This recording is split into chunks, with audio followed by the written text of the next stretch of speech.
Pilotwings for the Super Nintendo. Let's pop that in my black Super Nintendo and play some of that.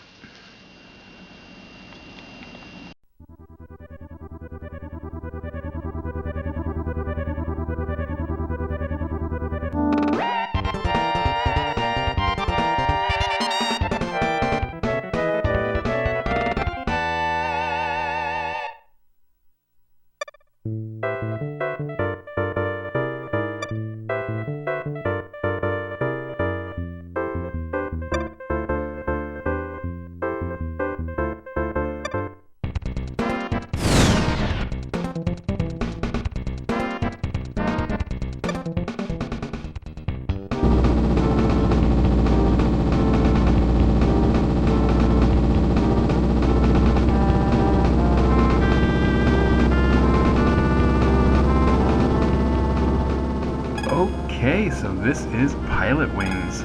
This was a launch title for the Super Nintendo, and pretty much could have been a launch title on the Super Famicom. This game came out first in Japan in December of 1990. This is an oldie. Came out in North America in August 13th, 1991, same date as the Super Nintendo. This game definitely, I think, goes back as one of the early Super Nintendo games. If you look back at a lot of the prototypes of the Super Famicom and some of the really early screenshots, they had a game very similar to this, what you want to call like a fun flight simulator.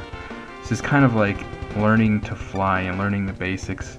You get to skydive and hang glide and, you know, drive a rocket belt. Eventually you'll get into a helicopter. I can't get that far. I'll be honest with you, this game is hard. This game was designed by Shigeru Miyamoto. There you go, it's gotta be good. And it is good. I mean, this game got positive reviews for its time. You know, pretty much everybody liked this game, except for maybe the fact it's a little bit hard. It's maybe, you know, maybe made for an older audience. And if you look at a lot of the early Super Nintendo games or Super Famicom games, I think a lot of them were made for an older audience. You had SimCity, very early Super Famicom game.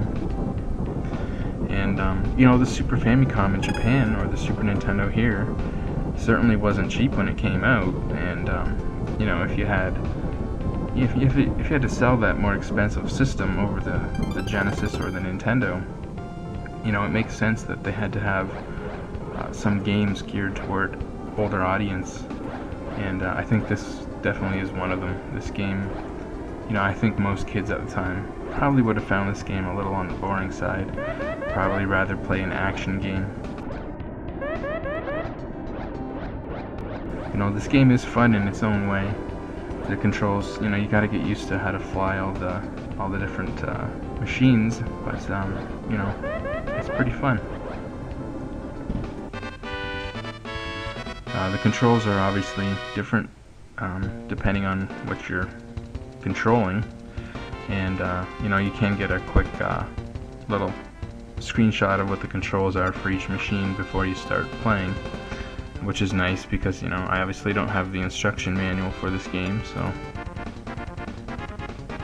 And there you go, you get your license after the first stage, and it just gets progressively harder, and you unlock more and more machines. Here in level 2, we've unlocked the rocket belt. So we're going to go right to the rocket belt and take a look at it.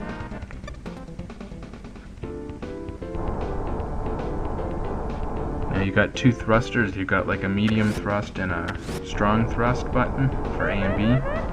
And forward moves your thrusters behind you, which moves your character slightly forward and up at the same time. And backwards or down moves the thrusters in front of you, which pushes you backwards and up at the same time. So you're always moving up, so you got to get used to that. You got to adjust your throttle, you know. And most of the game is going through rings, which may sound boring to some people, but I'm telling you, this is a fun game. It's just fun to control all the different kinds of machines. And, like I said, it basically is like a flight simulator, as if you are learning to fly. You're getting your pilot wings. And, all the levels are, just little mini games, fly through these rings and land.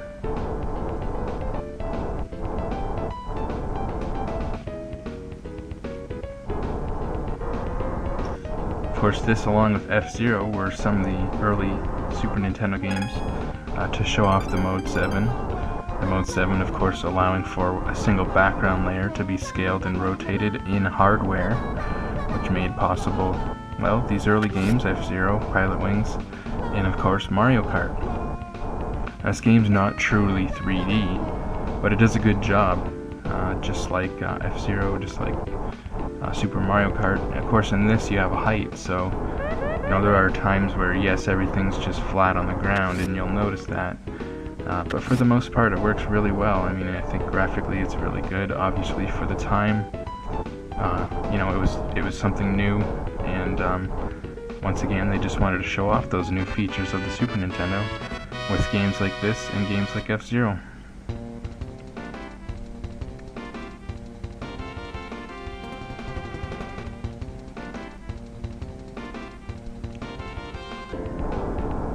Take a look at another jetpack level. Once again, you're using your thrusters and keeping an eye on your altitude. R, by the way, can change views in this. I don't know if I mentioned that, but you can press R in the jetpack at any time and get a top-down view instead of behind your character.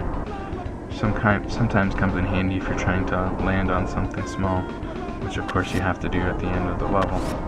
And there you can see there's an example of a top-down view.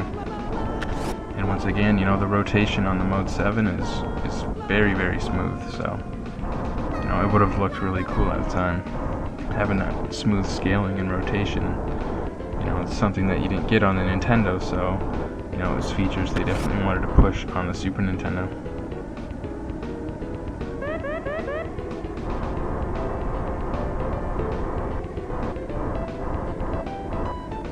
Now, this ring's really hard to get into. It's just being a bugger the way it's moving around.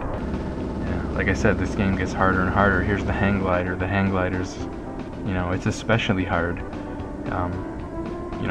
You can pull up and gain a little altitude, but eventually you're gonna lose even more altitude. And you can see the heat rising to the left. It's, puffs of smoke rising off the ground. And you're going to have to catch in those once in a while to get more altitude, so it's a little difficult with the hang glider.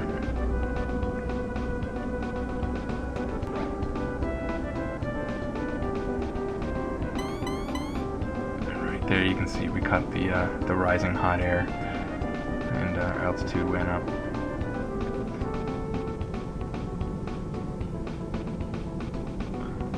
Definitely a fun game. It's definitely a classic Super Nintendo game. Like I said, this was a launch title for the Super Nintendo.